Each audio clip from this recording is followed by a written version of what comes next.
வணக்கம், நான் உங்கள் யஷ்வந்த் குமார். இன்றைக்கி நம்ம சேனலில் ஒரு சூப்பரான சிக்கன் பகோடா செய்கிறது எப்படின்னு பார்க்க போகிறோம். இந்த ரெசிபி நிறைய பேர் கேட்டிருந்தீங்க. கேட்ட ஒவ்வொருத்தருக்காகவும் இதை டெடிகேட் பண்ணிக்கிறேன். பொதுவாக நம்ம பகோடா செய்யும்போது அதோடைய கிறிஸ்பினஸ் ரொம்ப கம்மியாக இருக்குது அண்ட் சிக்கன் வந்து ரொம்ப பிளாண்டாக இருக்குது அப்படின்னு சொல்லி நிறைய பேர் நான் கேள்விப்பட்டிருக்கேன். இன்றைக்கி இந்த வீடியோவில் இது எதுவுமே இல்லாமல் நல்லா மொறுன்னு காரசாரமாக ஜூஸியாக டெண்டராக சிக்கன் பகோடா செய்கிறது எப்படின்னு பார்க்க போகிறோம். இதுக்கு தேவையான இன்க்ரீடியன்ஸ்லாம் ரெடியாக இருக்குது. ப்ரிப்ரேஷன் ஸ்டார்ட் பண்ணிவிடுவோம். ஃபர்ஸ்ட் இங்கே ஒரு பவுலில் 4 சிக்கன் பிரெஸ்ட் வச்சுருக்கேன். இதை நம்ம வழக்கமாக சிக்கன் 60 வீட்டில் செய்கிறதுக்கு யூஸ் பண்ணுவோம் இல்லையா, பீசஸ். அதை விட கொஞ்சம் சின்னதாக கட் பண்ணிக்கிட்டோம் அப்படின்னா கரெக்டாக இருக்கும்.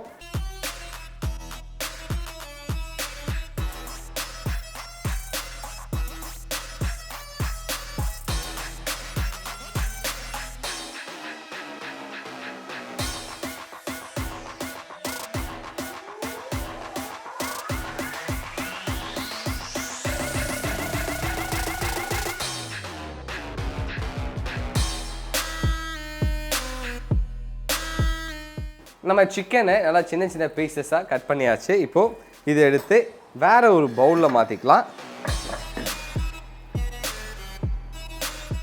இப்போது இதில் ஒரு 3லிருந்து 4 டேபிள் ஸ்பூன் அளவு மிளகாய் தூள் சேர்த்துக்கிறேன். கூடவே 3 டேபிள் ஸ்பூன் அளவு கார்ன்ஃப்ளவர், 3 டேபிள் ஸ்பூன் அளவு கடலை மாவு, 1/2 டீஸ்பூன் அளவு கரம் மசாலா சேர்த்துக்கிறேன்.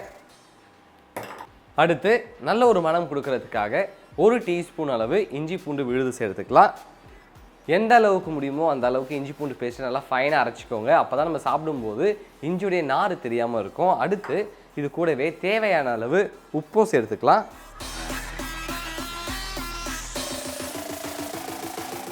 அதன் பிறகு ஒரு 100லிருந்து 150 ml அளவு தண்ணியும் சேர்த்துப்போம்.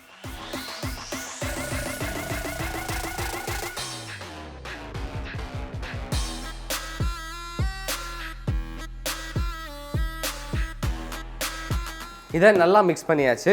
இப்போது ஒரு தட்டு போட்டு க்ளோஸ் பண்ணி வெளியே வச்சு அடுத்து ஒரு 1/2 அன் ஹவர் இதை நல்லா மேரினேட் பண்ணிக்கலாம்.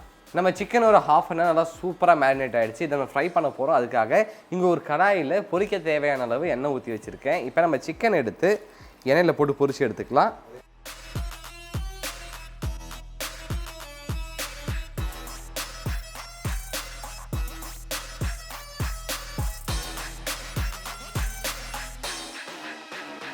இப்போது நம்ம இந்த சிக்கனை டோட்டலாக 4 மினிட்ஸ் குக் பண்ண போகிறோம். இப்போ கடையில் பார்த்தீங்கன்னா ஃபஸ்ட்டு ஒரு 2 மினிட்ஸ் குக் பண்ணி எடுத்துகிட்டு அதுக்கப்புறமா எப்போ கேட்குறோமோ அந்த நேரத்தில் நல்லா சூடாக பொரிச்சு தருவாங்க. பட் நீங்கள் அப்படியும் செய்யலாம். இல்லைனா இப்போ உடனடியாக சாப்பிட போகிறீங்க அப்படின்னும் போது டேரெக்டாக 4 மினிட்ஸ் குக் பண்ணி எடுத்துக்கலாம். இப்போ இது 4 மினிட்ஸ் நல்லா குக் ஆகட்டும். அது வரைக்கும் நம்ம வெயிட் பண்ணுவோம்.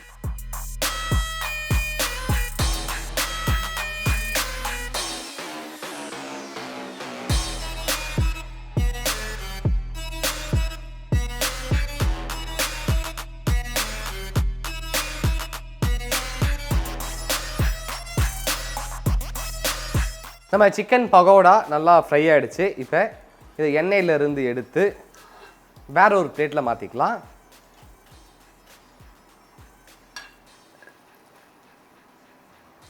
இப்போ இதே மாதிரி மீதமுள்ள எல்லா சிக்கனையும் பொரிச்சு எடுத்துப்போம்.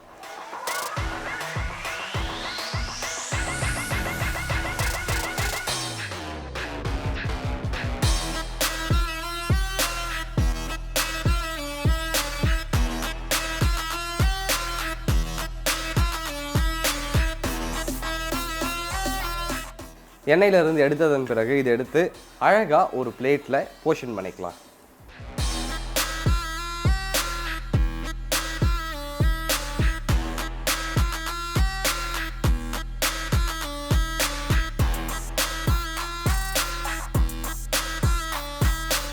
நல்லா மொறுன்னு காரசாரமாக அதே நேரத்தில் ஜூஸியாக இருக்கக்கூடிய சிக்கன் பக்கோடா செய்கிறது எப்படின்னு பார்த்துட்டோம். இந்த ரெசிபி உங்களுக்கு பிடிச்சிருக்கோம் நம்புறேன். மறக்காமல் வீட்டில் ட்ரை பண்ணி பாருங்கள்.